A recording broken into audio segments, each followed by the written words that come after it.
Bismillahirrahmanirrahim. Assalamualaikum warahmatullahi wabarakatuh. Saudaraku semua pecinta channel Ijan Entertainment.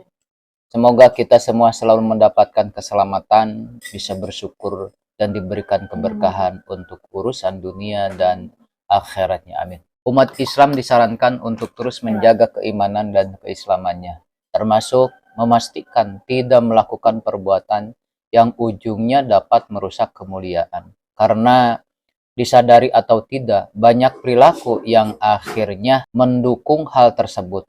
Oleh sebab itu, ada 3 hal yang menyelamatkan dan merusak kemuliaan manusia. Berikut supaya menjadi perhatian. Salasun munjiyatun wa salasun muhlikatun. Fa'amal munjiyatu fataqwallahu fis sirri wal alaniyah wal qawlu bil haqq ridha wa suhti wal qasdu fil gina wal faqri wa ammal muhlikatu fasuhun muta'un wa hawan mutaba' wa ijabul mar'i binafsih. Artinya, ada 3 hal yang bisa menyelamatkan dan 3 hal yang bisa merusak. Yang menyelamatkan antara lain: 1. Takwa kepada Allah dalam sepi maupun ramai. 2. Berkata benar atau adil dalam kondisi ridho maupun marah. 3. Bersikap sederhana dalam keadaan kaya maupun miskin. Sedangkan yang merusak antara lain: 1. Bakhil yang kelewatan, 2. Mengikuti hawa nafsu, dan 3. Ujub terhadap diri sendiri.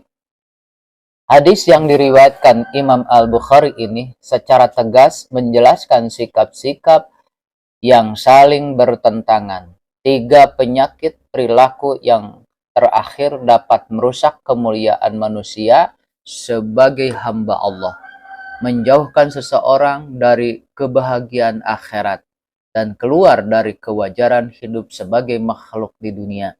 Sementara 3 hal yang pertama justru sebaliknya menyelamatkan hamba dari kerusakan-kerusakan itu semua. 3 hal yang menyelamatkan yang pertama adalah takwa kepada Allah.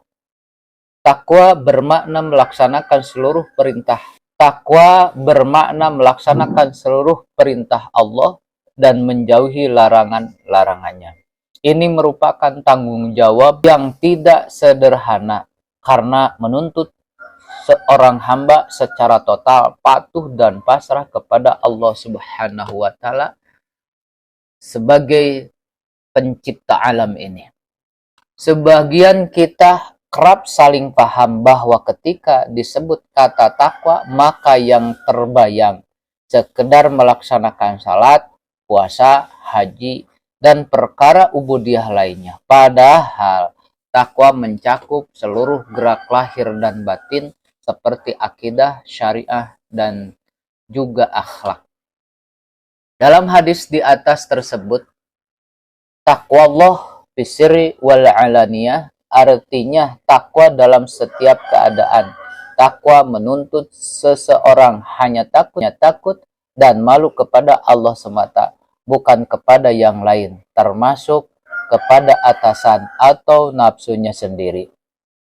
Dalam pesan Rasulullah Shallallahu Alaihi Wasallam, takwallah fisri wal alaniyah bisa dikontraskan dengan perilaku merusak hawan muttabaun atau hawa nafsu yang dituruti. Inilah yang membuat takwa terasa sangat berat karena musuh terbesarnya adalah nafsu alias diri kita sendiri. Pernahkah merasakan kita terlihat begitu baik dan saleh saat bersama orang lain dan begitu binalnya dan durhaka saat sendirian? Disinilah letak dari keyakinan bahwa seluruh gerak-gerik di dunia ini pasti tak terlepas dari pengamatan Allah Subhanahu wa taala.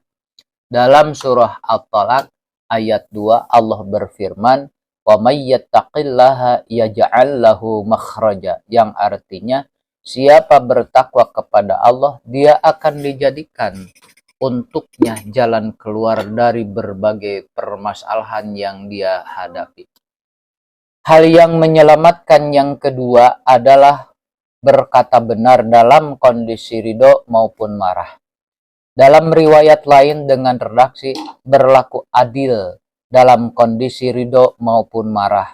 Emosi yang pasang surut tak boleh menggoyangkan kita untuk tetap berpegang pada kebenaran dan keadilan. Yang haram tetap haram meskipun kita sangat menginginkannya.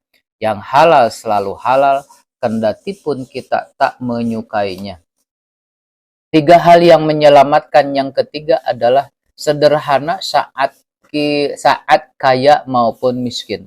Hal ini menjadi ciri dari kedewasaan seseorang dalam memaknai kekayaan. Kekayaan tidak diartikan sebagai tujuan, melainkan sebatas sarana atau wasilah. Karenanya penggunaannya pun sebaiknya disesuaikan dengan kebutuhan belaka. Sederhana bukan berarti kekurangan, apalagi berlebihan. Ia berada di antara sangat irit dan pelit, dan mubazir, pemborosan dan hura-hura. Kesederhanaan juga merupakan cermin dari kepribadian yang sanggup membedakan antara kebutuhan dan keinginan. Apa yang diinginkan seseorang tak selalu identik dengan keperluannya, karena kebutuhan senantiasa mempunyai porsi, sementara keinginan luas tak terbatas. Anjuran hidup sederhana dalam kondisi apapun sangat relevan bila dikaitkan dengan hakikat harta yang sejatinya karunia Allah. Di dalamnya ada hak untuk dirinya dan juga untuk orang lain. Bagi orang miskin, kesederhanaan adalah strategi untuk tetap bersyukur dan wajar dalam berekonomi. Bagi orang kaya, kesederhanaan adalah pertanda ia tidak tenggelam dalam gemerlap duniawi, sekalipun momen berbagi harta lebih yang ia miliki. Sedangkan ada tiga perkara yang bisa merusak kemuliaan manusia. Dalam hadis Rasul, beliau menjelaskan, wa ammal muhlikatu pasuhun muta'un, wa hawan mutaba, wa ijabul mar'i binafsih. Perkara yang bisa merusak antara lain: satu, bakhil yang kelewatan; dua, mengikuti hawa nafsu; tiga, ujub terhadap diri sendiri. Tiga perkara yang bisa merusak kemuliaan manusia adalah sangat kikir. Jangan sampai kita menjadi sangat kikir atau suhun mutaba, yang menjadi salah satu perilaku merusak kemuliaan manusia dalam hadis di atas. Bakhil pun tak mesti hanya dilakukan oleh orang berharta melimpah, karena bakhil selain berkaitan dengan kekayaan juga perbuatan seseorang. Rasulullah Shallallahu Alaihi Wasallam bersabda, "Iyyakum wasyuha, fa inna ma ahlaka man qablakum asyuh." Artinya, jauhilah perbuatan sangat kikir, karena ia merusak orang-orang yang sebelum kamu. Hadis riwayat Abu Dawud. Tiga perkara yang bisa merusak kemuliaan manusia. Yang kedua adalah mengikuti keinginan atau hawan mutaba'. Kalau kita selalu mengikuti keinginan, padahal keinginan itu salah, maka kita akan menjadi budaknya dan kita pasti celaka. Dan bahkan mengikuti hawa nafsu serakah adalah sumber dari segala kesalahan. Tiga perkara yang bisa merusak kemuliaan manusia. Yang ketiga adalah sombong atau ijabul mar'i binafsih. Memegang prinsip sangat tergantung kepada cara mengelola diri. Bagaimana mampu senantiasa rendah hati kepada siapapun tanpa membeda-bedakan pandangan dan sikap terhadap mereka. Karena itu berkata benar dalam segala kondisi. Ini merupakan lawan dari perilaku merusak ijabul mar'i binafsih atau ujub terhadap diri sendiri. Membanggakan kualitas diri sendiri bisa menjerumuskan seseorang kepada tindak penyepelean orang lain, lalu berlaku secara tidak objektif.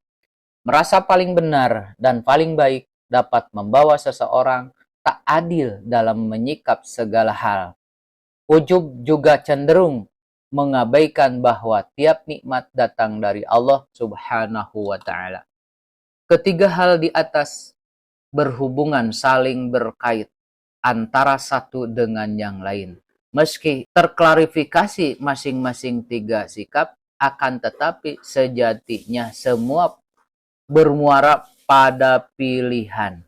Apakah kita memosisikan Allah sebagai tempat bergantung dan muara tujuan, ataukah selainnya termasuk orang lain, kekayaan, dan ego diri sendiri? Saudara, semuanya itulah yang bisa saya sampaikan. Kalau menurut saudara, isi video ini bisa menginspirasi, silahkan like, komen, dan share ke teman-teman saudara, biar bangsa tercinta ini mendapatkan manfaatnya. Wassalamualaikum warahmatullahi wabarakatuh.